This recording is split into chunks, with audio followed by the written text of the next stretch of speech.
listen to these celebrations. This must be a great feeling. Yeah, this is what we needed, a win today. And yeah, we all know that we have to win those games, especially against Spurs. What it means to the fans, you can see everyone is buzzing, so it's a great night for us. That's it, a win in the North London derby. You've done the double over Tottenham. There's not many better things in a league season, is there? No, definitely not. Yeah, we want to win every game, and especially those games. We know what it means to the fans, and we were up for it today, and we took the 3 points. Your goal turned out to be the winner. Your first time scoring in a North London derby. What did that feel like? Yeah, it's an amazing feeling, especially if that gives you the win as well. And I'm just happy for everyone. We work so hard day in, day out, and I had to come, and today is the day, and now we need to look forward. As a team, you have had so many chances lately, and things just haven't been falling quite right. How much did you need those goals to go in today? Yeah, we're pushing every day, as I say, and yeah, it's the hardest thing in football is to get the ball in the net, and I think we could have scored more today as well, but obviously we're happy with the 3 points, and yeah, let's celebrate tonight. Well, you do go second in the Premier League table. You're back there, 4 points now behind Liverpool. Is this now what you need? Is this the time to really put the pressure on them in the title race? Yeah, we always want to put pressure on, and we just can look at ourselves, and that's try to win every game, and started today, and as I say, we need to look forward now and take all the positives from today, and let's enjoy this win. Well played today, congratulations. Thank you. Well, they will enjoy the win. What a time to score your first goal in a North London derby, to win it for your club. And you know what that's like. You know what it's like to put the smiles on Arsenal faces in this fixture. Yeah, I mean, it's massively important to the fans and everybody associated with the club. So, you know, like I said earlier, it was an important game for us. And this was the perfect opportunity then to sort of reset, reevaluate everything, and then give us that platform then to go on and to finish the season now strongly. And as he said, for once today, they weren't ruining those missed opportunities, those killer chances that they couldn't put away. Yeah, but I think, to be honest with you, it's a game that Arsenal controlled throughout. But, like, I still think they still need to work much better in their finishing, because they created so many chances today. The game ended up being 2-1. It could have been 5-1, 7-1. For a team that want to win the league, that I expect them to win the league sooner or later. But keep playing like this, I don't think it's going to be possible, because today we can see Tottenham were nowhere, like they were nowhere close to Arsenal level. You can see the level was above, and Tottenham were just playing. They were just trying to find themselves, and a lot of young players, they don't have this experience. This is a derby against Arsenal. So for me, Tottenham were completely off today. Arsenal play well, but for me, they get the 3 points. But moving forward, when they will play next, obviously the weekend against Aston Villa is going to be another whole game together. Is that still a nagging worry? Because in the last 5 minutes, when there were a couple of corners there for Tottenham at 2-1, there was still a bit of edginess, understandably, around the stadium. Yeah, I think so. I think, you know, obviously when there's just a goal in it, you know, there's always that sense of, you know, the team have one opportunity and that can hurt you. But I think, you know, it was important just to get this result tonight, get that win, no matter how, at all costs. But then they can build on this now. And like Addy said, there was chances there again, and that's been a sort of reoccurring sort of theme over the last few weeks, where they haven't managed to capitalise on decent chances. And that's something that they are going to have to address. They can't keep relying on, you know, a set piece and things like that. That can take you so far, but they do need to start converting these chances that they're making. The problems are in front of goal, and they were still there today, but they haven't been punished from that today because Tottenham haven't threatened enough. Gabriel was magnificent at the back there, marshalled their defence. It's really important, if you're not scoring the goals, that you're trying to keep it tight at the back, and I think they did there tonight. I mean, they limited Tottenham to very few chances, but the problem's still there. It's a nice problem to have if you win the game, because then you can address it. You know, he needs to find out how is he going to address it with the personnel, what he has. It's very difficult without Saka getting fit. He's going to make a hell of a difference. But I'm not sure the player, what they need in front of goal, is going to be out there in the January market. I think they will be looking for it, perhaps on a loan to bring someone in. body, you know, they probably ruined the fact that Eddie Nketiah has left. You know, I'm not saying he's the answer, but he would have been someone who would move in there now, who's a sniffer around the box, you know, he can score goals. Chances like that tonight, you would see Eddie Nketiah taking them. You know, even with the bit part where he played for Arsenal Football Club, mate, now he's gone. Is there someone else out there they can possibly bring up from the academy? They're good at that. Top draw players bringing in. Ranieri's come in, he's been outstanding. There's probably not a kid at a number 9. Everyone's looking for the same players around the league, especially at the top of the league. Very difficult to improve the players what they already have. And that man to come in and score 10 goals between now and the end of the season, almost impossible to find. That's the problem at this time of year, isn't it? That's you know, to find a striker right now. We're in January, to find a top striker that can win you the league. It's not easy. It's not out there. Otherwise, he will still be in the club that he's in. Yeah. And I think Arsenal, as we said, they're playing good football.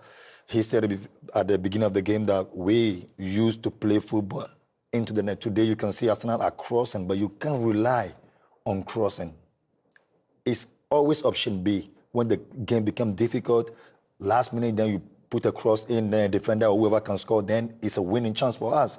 But now, if they rely on free kick to win the league, I will be really surprised about that. They need a proper striker. Yeah. But is it there any striker on the market? I don't think so either. So they have to bring someone from the academy or whatever, but they need to start playing with a proper number 9. Easier said than done at this time of year, though, isn't it? Yeah, absolutely. You know, like it is a difficult market to go out there and to go and bring in someone who's going to guarantee you goals. I think, you know, Havertz is a brilliant player, and he's, you know, his work ethic up there is second to none. But I think he can play just as effective in other positions on the pitch, in the midfield role or slightly wide. I think he's capable of doing that. And but we just need, I think, someone with that little bit of goal instinct, that knack of scoring, them little darting runs. Do you know what I mean? Where, you know, you'll explain better than anyone, but who just understands how to, like, put that ball or in the back of the net, or just to sniff out an opportunity or something like that. I think that's what sort of lacking at the moment. Like an Ian Wright. Like Yeah, like Ian a righty. Wright. Where do you find Yeah. one of those? Well, I'll tell you where we'll find him now. He's at the Emirates Stadium with a big, wide smile on his face, righty. And he is with a very proud young man. Yes. Take it away. Yes, I was going to say, Miles, listen, I've got to say, when the first time I saw you at AL End, playing in midfield, now you're playing left back and playing for Arsenal in the North London derby, what was that like? Because I saw you like whooping up the crowd at the end when you was coming. What was it like? Well, it was amazing, man. It's everything that I lived up to in my dreams. Well, I couldn't believe it. I had to take in every moment of every second of the game. So honestly, it was amazing, honestly. In respects of like the game itself and you getting used to the game, because I know that Mikel started, he's given you 60 minutes, 90 minutes. You're training with the guys obviously all the time. How does it feel physically for you? How are you feeling about when you got the 60 minutes, 6 minutes, then the 90? How do you feel? Well, at first, obviously, it's hard getting used to it, but I feel like my body's adjusting now, and I feel great, you know. I just want to carry on doing it. So what was it like playing against Tottenham when it really matters? Because going into this game, Miles, I don't know what it was like in the dressing room in respect of, but there's a certain amount of pressure, especially with Liverpool drawing, Arsenal having to win their home games, and it's against the North London rivals like Tottenham. You're coming in as an 18-year-old. How are you feeling about the whole pressure and everything what's going on in that respect? Well, as a team, you know, we feel pressure, but this is what we live for. Moments like this we live for. It's a derby, and we need to win, and that's what we did today. So, how's the morale in it? Because like people talking about the missed chances and missing out and trying to catch Liverpool and trying to win the league and obviously going out the cup. What's the morale like? Is everybody still up and pumped up? Everybody still belief? Well, obviously, after a loss, we're down, but obviously our culture and our team is amazing. We're all together. We all stick with each other. We all have full belief in each other's talents and their mindset. So, yeah, obviously you want to bounce back, and no better way to do it than today. So tell me about how your body's feeling, because you're now playing proper first-team football, what you dreamed about, what you wanted to dream about. Yeah. How's it feeling? Tell me how your body is. I feel amazing. You feel tough. You feel strong, bro. Look. I feel like $1 million, you know, so, yeah. Is it everything you expected it to be? What's happening right now? Yeah, everything and more, you know, honestly. Everything and more, honestly, yeah. So. Yeah, hang on a minute. Let's show you this clip. I think they got this clip. Where's the clip? Show us the clip of him. Because look, Look at what you're smiling. What happened just now? Something just happened with you and was it Bergvall? Yeah. How's you feeling now? Just happy, you know, just taking it in, soaking it in. Yes, sir. This is amazing, man. Yeah.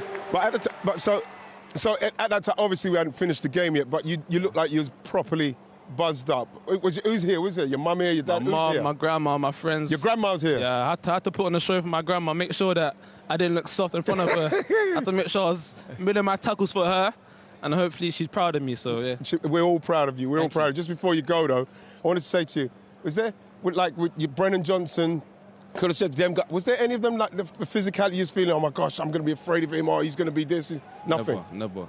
Never afraid of no one. I want to go against the best, I want to be the best, so you have to go against the best. To be the best. Exactly. Nice one, Mark. Well, all the best, man. Thank you I wish so you all the much, best. Ian. Thank you. Take it easy, yeah?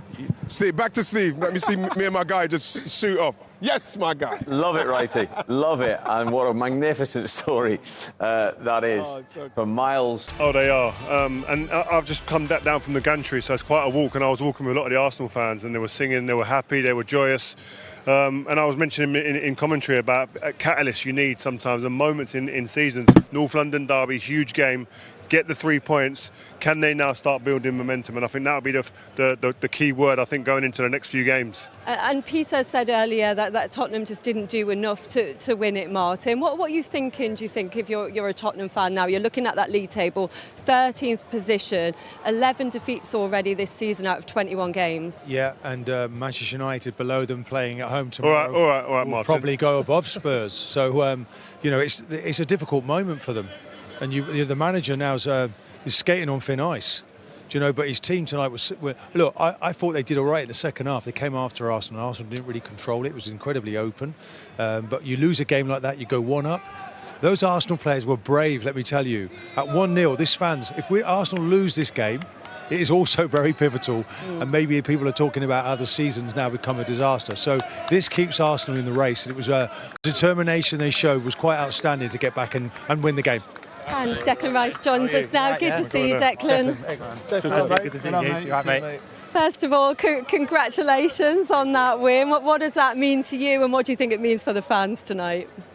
Well, you could tell tonight meant more than anything. I think from the first minute, the first 45 minutes was just pure domination, and we showed that intent, that pressure, that desire. You could tell it was a derby, and to be honest with you, I think we're unlucky we probably didn't score 10 tonight. I think that's the feeling. What was the message when you come out? We said before the game they're going to see Arsenal, I'm sure, come out of tracks fast. What was the messaging from the manager before the game?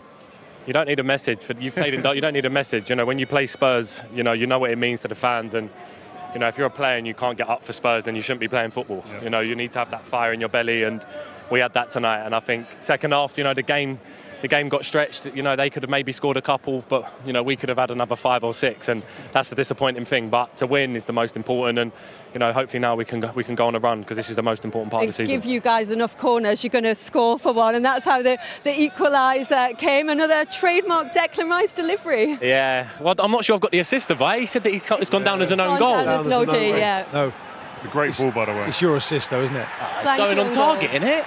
Wait, let me see. You're not getting this, Declan, I'm afraid. Now, to be fair, I might not get it. But still a great delivery. Yeah, look, I've put it in the area, and I understand probably why it's an own goal. Are you practising that delivery? Because you get it right so often. I said to Crouchy the other day. We discussed deliveries all day the other day. We're playing so much that we don't get a lot of time to practice. It might sound crazy, but I just know now the spot I need to put it in, and it's just about repetition. And how pleased were you to see that go in from Trossard there?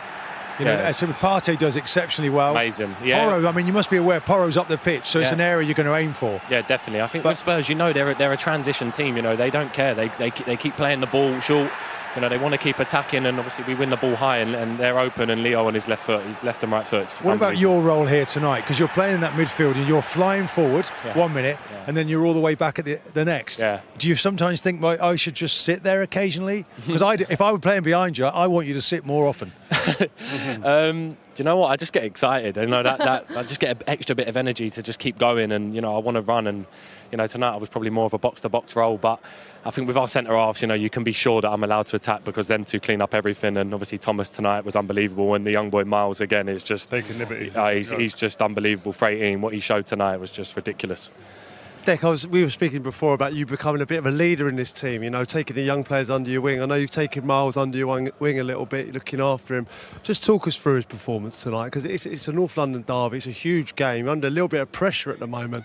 18 years old to perform the way he did. It's scary. I think I said to you the other day, the 18-year-olds now, they've got no fear. They've got no fear whatsoever. And I think there was 4 or 5 times in the second half here. You know, he's got that Moussa Dembele try. I'm not just saying it where he uses his body to get away from stuff. And sometimes, it's risky, but to show that at 18 and the personality and character, honestly, he's unbelievable. Is that 18-year-olds, or is that just is it just them individuals? Because we spoke before, and you said about Ethan Newary as well, and Max Dowman, even another younger one who hasn't played yet. But you're saying that these guys have a different mentality and mindset.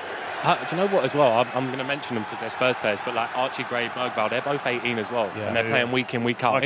Mikey Moore, like there's guys in the Prem now that are playing, and they're younger and younger and younger, and they've got no fear, and it's so good to see. Does Lewis Skelly now, do we start to talk about international football? Because, I mean, I know the sky is the limit for him, isn't it? It is. I mean, he's been not out of place at all. I know. Well, he is a midfielder by trade, you know. He can play 6, he can play 8. Obviously, he's coming to the team playing left back. Suits him coming inside. To know these roles and to understand what he's learning now at 18 is unbelievable. You know, it's only going to stand him in good stead. And look, who knows what England holds for him? But I know they think highly of him there. And look, there's a lot of competitions for places all over the pitch for England. So we will need to keep performing with a new manager. Just to talk about the bigger picture for Arsenal and going into this game, a lot of fans not having a number, especially with Gabriel Jesus getting injured and Nketiah leaving earlier in the season. What's your thoughts as a player in the building, in that type of position, and what you'd like to see maybe in the transfer window? We all talk as players, we used to do that ourselves, I'm sure you guys do too. Yeah, look, I think now obviously where we've lost Gabby, he's probably going to be out for a year with an ACL, and you know that's really tough. I'm sure that the manager is probably going to look for something, because tonight we've had to bring Tierney on left wing, we've had to bring Zinner then on left wing, so we're a bit short up there, so I'm not surprised if we are going to probably do something. I believe in our strikers, I believe in our front players. You know, you could see the reception before the game for Kai. It was unbelievable. You know, it was unbelievable the cheer he got and what he's done for this team, and you know the goals he scored at important times this year. You know, I'm never going to knock anyone, and you know we need full support for all of our players, because now we're going into a crucial part of the season, and it was a big chance to win tonight and close the gap a little bit more. Do you think Kai gets unfairly scapegoated at times? Yeah, definitely. But I think there's a social media perception that people think, and then when you come to the stadium and actually hear the real fans and what they think, it's two different things. The cheer he got tonight, you know, it was ridiculous. You know, it was the loudest cheer of the night when his name got called out. You could tell that meant a lot to him, and the way he just fights and scraps for 90 minutes and does it week in, week out. Right? Yeah, he might not score every week, but what he does for the team is the most important, and he's been brilliant for us. I think that's an important thing. I think we've spoken before, and the way you've spoke glowingly, even more than this, in private about Kai Havertz, it showed the respect levels in the change room is the most important thing, isn't it, than the noise outside? 100%. And I think, like, he can play 9, he can play 8, he can play 10, he can play on the wing. He can play so many positions, and he knows every position to such a high level. And you need players like that, you know, especially under this manager who will give anything at any time. And like I said, tonight he played really well, and the most important thing was a derby win, which is massive. Which you've got. Declan, thank you so much for coming out to join us. Congratulations. No worries, have a good night, yeah? Go and get warm. Give me that. Enjoy the celebration. Well done, mate. Brilliant. Cheers. Take care, well done.